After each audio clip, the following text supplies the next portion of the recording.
Acid, Kuba, in the Robusto.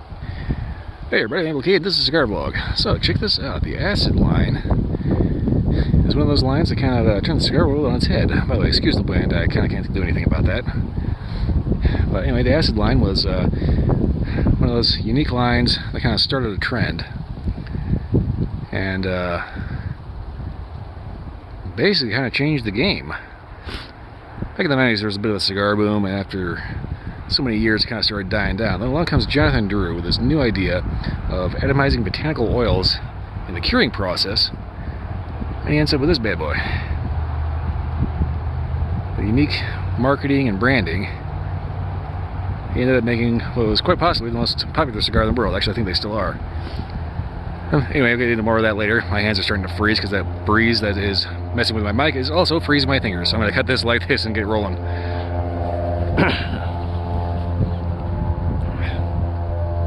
As of course, if I can fish all the stuff out of my pocket.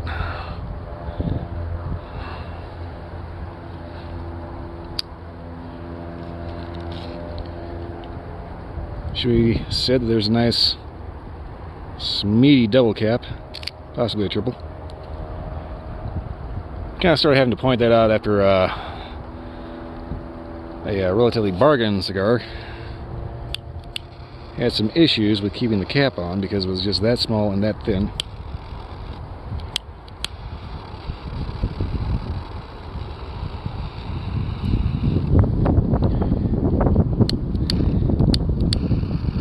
My God, I hate wind so much, you have no idea.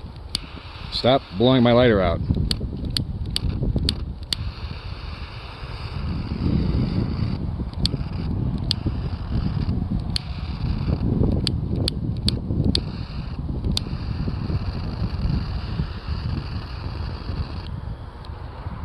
Oh, wait a minute.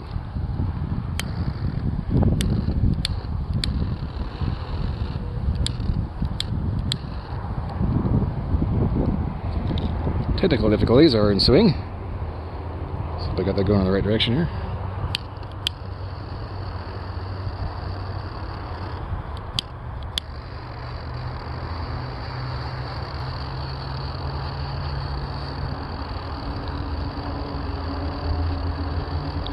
Come on, be nice to me.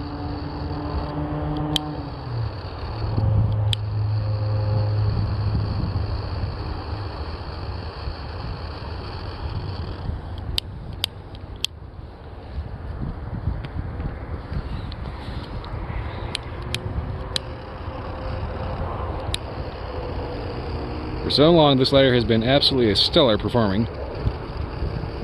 And just today, it's deciding to not cooperate. Alright.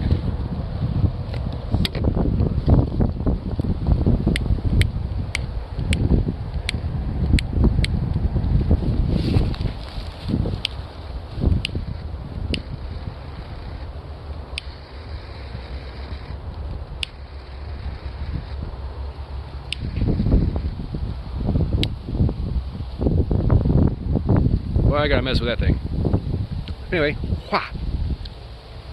right from the get-go, provided you didn't completely scorch it with a fucked up light like that,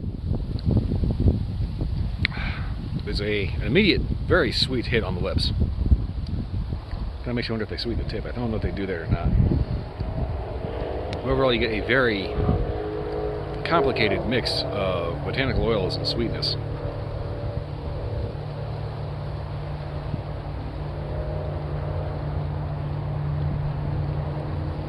You can kind of get a little bit of the tobacco flavor of just a nice clean tobacco. Still earthy. But the main thing is the infusion, which has this very botanical...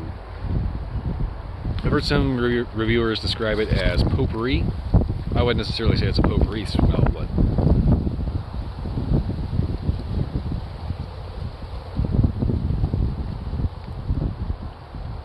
it's there, it's potent. It's going to be kind of a trick to discerning exactly what is in it. That's kind of the thing about it. It's kind of a proprietary blend that Jonathan Drew made. I'm kind of having some trouble getting my words straight because I'm trying not to go blind because the sun's like right in my eyes. Anyway, it's kind of a proprietary blend of botanical oils that are misted into the tobacco during the curing process. Kind of a trade secret as to exactly what's in there, so trying to figure out exactly what the flavor is could be rather difficult. Anyway, I'm going to go ahead and fix this light and maybe see about doing horrible, awful things to this lighter in order to force it to work correctly. And I'll get back to you after an inch.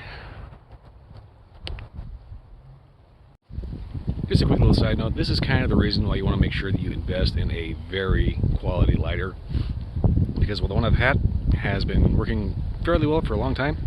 It's only like about a couple of years, I think, a year or two. It's always a weird case where eventually they're going to screw up. So I don't know if it's just the wind, if it's just it's old and needs to be cleaned, or if it's just a butane lighter and does the butane lighter thing. Anyway.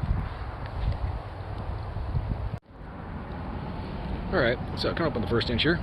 Figured out what was wrong with my lighter. Turns out I actually somehow had the flame turned down too low, so it was barely staying on in the first place. So, a little thing to watch out for. Anyway, about the first inch in, from the tobacco aspect, what the fuck is an ass point? Anyway, from the tobacco side, there's a little bit of pepper, a little bit of cocoa, and just general cigar woodiness and just cigar flavor. Not exactly the most standout cigar. What really makes it stand out, though, is the actual botanical infusion.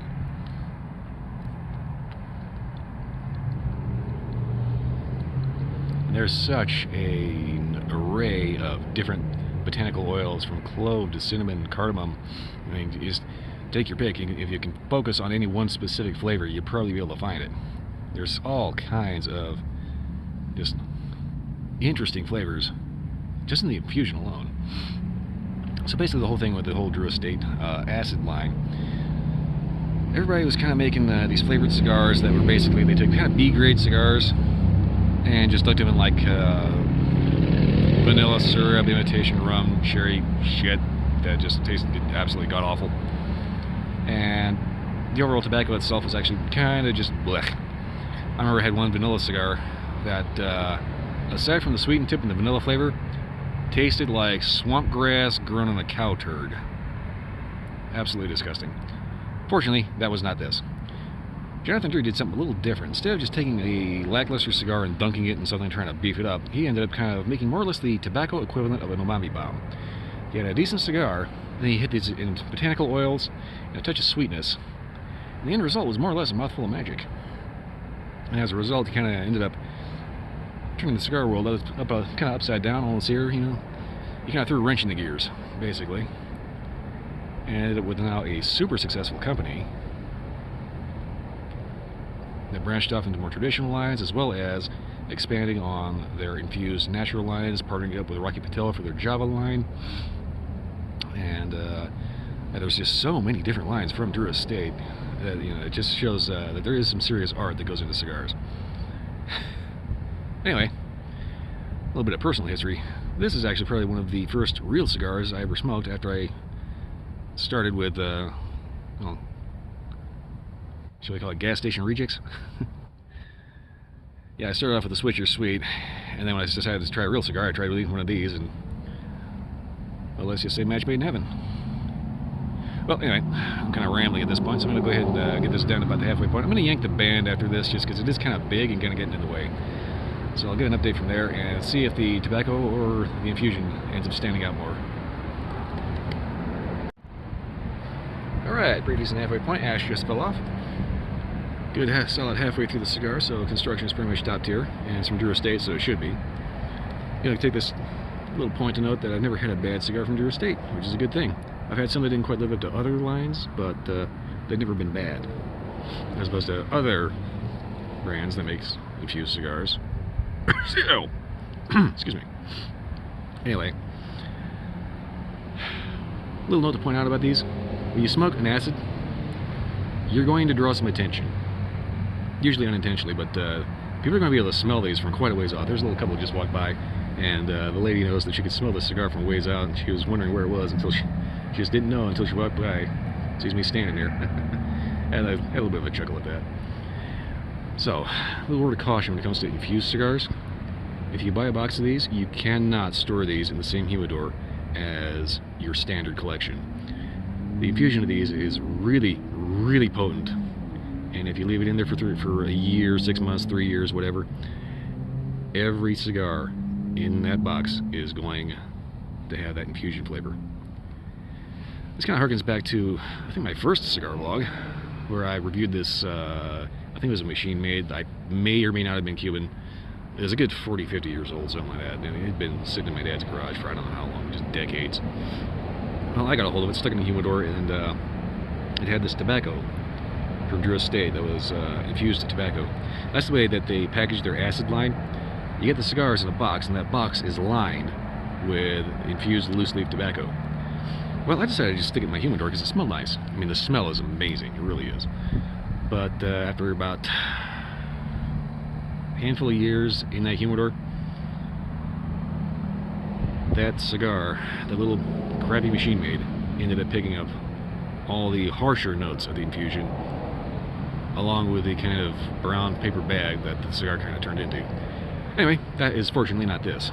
This has been kind of a roller coaster of flavors. I've gotten vanilla, anise, cardamom, clove, just all over the place.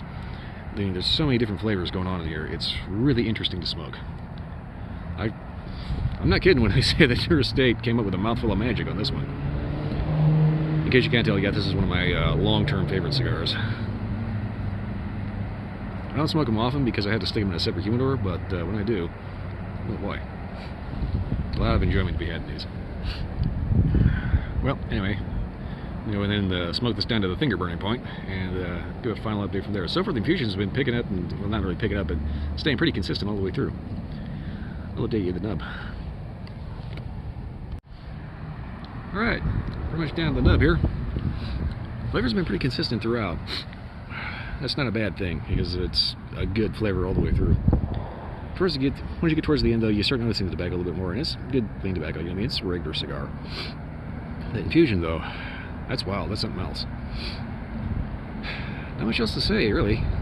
Drink pairings, you can drink whatever you like with it. You know, coffee, beer, rum, whiskey, vodka, Red Bull.